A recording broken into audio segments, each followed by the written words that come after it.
Every student in this particular university is on a fully funded scholarship.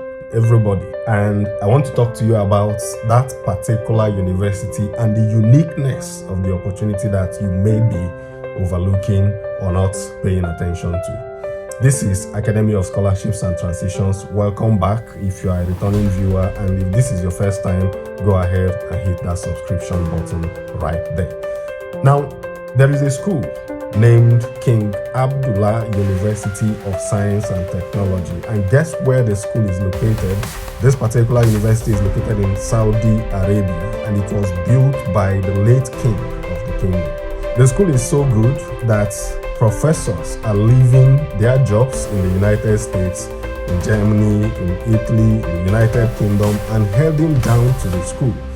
Because in this particular university, the research funding for every supervisor, every professor is guaranteed. It's not a place you go to and you have to apply for funding before you have funding to run your lab, because that funding is already taken care of by the school. Now, these are the unique features about the school and how you should be preparing and applying for admission to KAUST. KAUST, as I said, is located in Saudi Arabia, and in this particular university, there are no undergraduate students. So every study there is from the postgraduate diploma level to the master's degree level to the PhD level to postdoc level. Everything is purely based on research. So if you get admitted into the school as a graduate, as a researcher, you don't carry the burden of doing undergraduate related work like supervising undergraduate students, grading undergraduate students, teaching undergraduate students. None of those things will be a part of your job. Now, in this particular university, funding is so great. It goes on to cover the cost of your transportation down to the school and provides housing for you.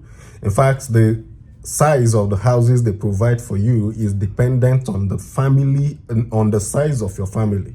So if you're coming with a family of 2, you have a house for that size of family.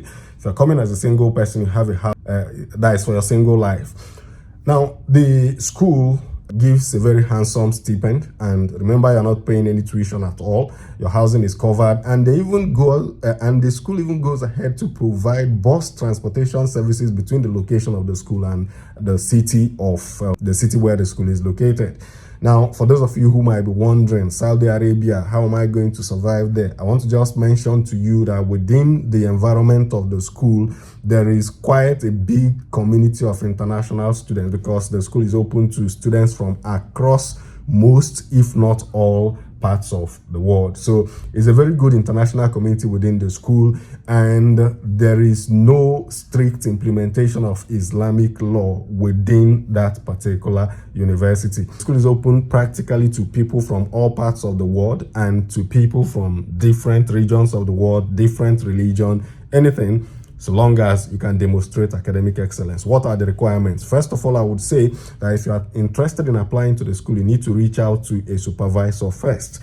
And how do you reach out to supervisors? Most people will go the way of writing cold emails, but I like to combine emails with reaching out on LinkedIn, and that's what I teach us here. Warm up your emails through your conversations on LinkedIn. Now, by the time you've reached out and the person has agreed to be your supervisor, you then need to submit an application. And after you've submitted your application and you're shortlisted for an interview, again, you will need to include the name of that supervisor that you've spoken to during your application.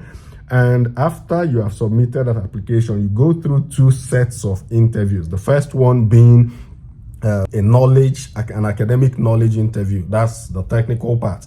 You discuss with your supervisor.